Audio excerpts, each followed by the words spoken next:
What was today's lesson about?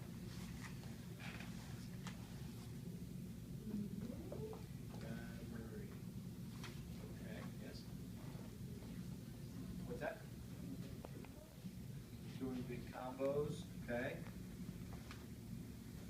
Now, while you guys tell me what the lesson's about, don't just say memories, big combos. No, memories. Okay, what about it? How does it apply in here? How does it apply out there? Big combinations.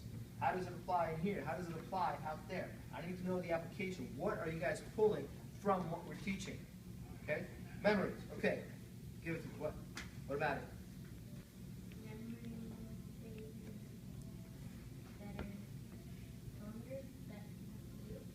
Okay. You have a task and things to do. Working on your memory helps you to keep that in mind. Okay? So, at the beginning of class, I call that combination. Like, what? You're crazy, sensei? Which is true, but that's okay. All right? But at the end of the class, in a short amount of time, through what? How do we learn it? Through what? Not putting spirit, practice and repetition. Practice and repetition. That's how you get good. Doing the same thing over and over and over and over and over and over and over again. Okay? Just because we show you the jab doesn't mean, oh, I know what the jab is. No, you should be, I say, jab, boom! You should have a picture in your head of what the jab is. You should be able to throw a jab, whether you're saying your left hand or right hand. You switch your stance. You should know well enough that your jab is your front hand. Whether you're right hand or left hand, that's how well you should know the jab. Your cross, your uppercut, your hook punches. Okay? When you know a technique that well, that means you can apply it. It is your technique. It's yours. You own it. That's how many times you have to practice the technique. So you don't have to think about it. You just react. You see an opening, you throw it. Okay? All right? So working on our memory in that respect not just helps us in here, but it can help us out there. Okay? In school, you play sports, learning plays, if you're wrestling, if you're playing football, all right? Anything. You're learning sequences of events. Okay? Now, Aiden was talking about learning long combinations. Okay? Now, how does that apply in here? Yes? It can help you in self-defense. Okay? It can help you in self-defense. If you throw one, so it's like a little throw to land. Okay? We don't throw one technique to land that one technique. We throw one to set up the second, the third, the fourth, the fifth, even the 10th and 12th technique. Okay? Because every time you throw a technique, if you're just throwing it just to throw it, you're not really learning, you're not really training. You're throwing those techniques, those punches, those jabs, those crosses, those hooks, those front kicks and knee kicks and round kicks, all that to study your opponent, how they react. Okay? It's a game of the mind. You throw a jab. Okay? If you just throw the jab with no purpose behind it, you're never going to land that jab effectively.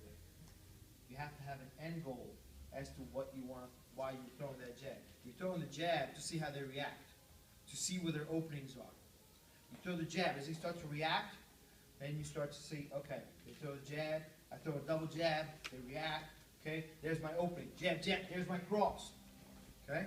Or I throw my jab, jab, there's my opening, jab, jab, uppercut, right between the elbows. As they're reacting, right there's the opening, okay? Or they start going back, you throw that jab, they start reacting, throw that jab, sweep that leg out.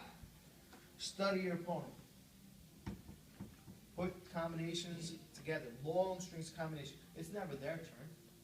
Okay? When it's their turn to throw, it's your turn to make them miss. You guys understand? Okay? So that's how it applies in here. Putting long sequences, combinations helps us in kickboxing, helps us in grappling. Okay? Because while you're trying to do one move, you may not be thinking about just that one move. You should be thinking, okay, as I do this, they're going to react this way. When they react this way, I'm going to go over here. Then they're going to come back this way, and then I'm going to go back and finish with this. That's how many moves ahead you have to be. Okay? And you'll get there. Okay? How does it apply out there? Right? You have a long sequence of events. Okay? Perseverance, not quitting spirit. You're working on math. You have a tough time. All right?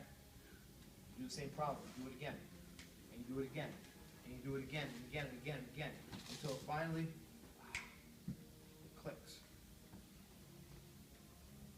And now, you've learned the concept. Okay? And when you learn the concept of something, that concept is yours, and you can apply it. Okay? All right? You're not just a robot. Okay? If you wait for somebody to tell you to do things, you're not going to get very far in life. Learning how to understand, or learning to put those sequences together, long sequences, teaches you concepts. Okay? This is what we're talking about right now, the concepts of learning. You guys understand? Okay? So we talked about memory.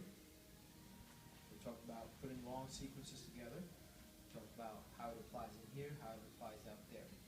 Okay? Now, if you learn something in here, okay, that knowledge is great. Okay? But what do we do with that knowledge? If we don't do anything with it, is it of any use to us? You can expand the knowledge. Okay, so you learn more. Now what? That knowledge must be put to use. When knowledge is put to use,